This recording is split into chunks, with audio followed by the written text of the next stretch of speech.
好，来继续来看高雄盐埕一栋7层大楼，昨暝火烧厝，加在人员拢平安。讲这栋大楼有624户，厝龄40年，有袂少的投资客买来熟熟啊，搁租出去，嘛将做经济弱势者的避风港。啊，这栋大楼大部分是套房，内底经过甲进前造成着严重死伤的城中城大楼真相共，所以防列为重点列管的对象。每半年爱消防安检一届。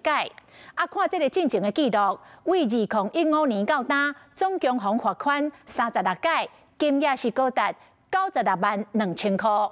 啊，这个火烧厝嘛，阁烧出着旧大楼安全的问题。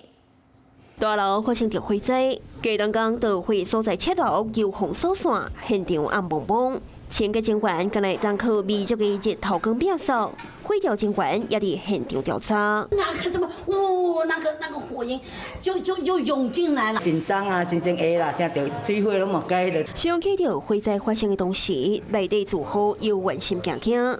这个发生火灾大楼，伫伫高雄盐埕区7层3路。这栋7层大楼是商业客家混合的建本，厝龄超40年，属于地上权的大楼。拢总624户，有510个户长，内底大部分拢规划做套房。有比恁更较细无？有啊，管理该差劲啦，没有上轨道啦。一直拢有啊，这拢有啊，这说大啊，拢老啊，较济。因为厝价甲租金拢正少。真侪经济弱势的人拢大车，所以社区有长期居住安全的问题。伫城中城大火发生了后，更加防列做重点列管的对象，每半冬会进行消防安全的检查。来到道生的楼梯附近无囤物件，现场也有消防设备，灭火器也拢检查合格。后届检查是2冬后。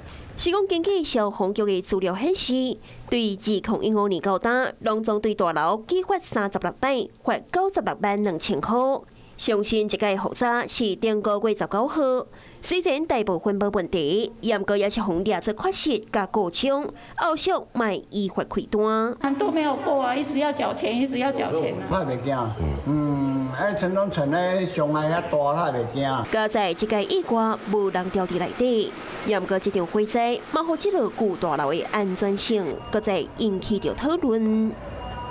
Hello， 我是张新文。想要抢先掌握最及时的新闻资讯吗？赶快订阅、按赞、开启小铃铛，锁定华视新闻 YouTube 频道。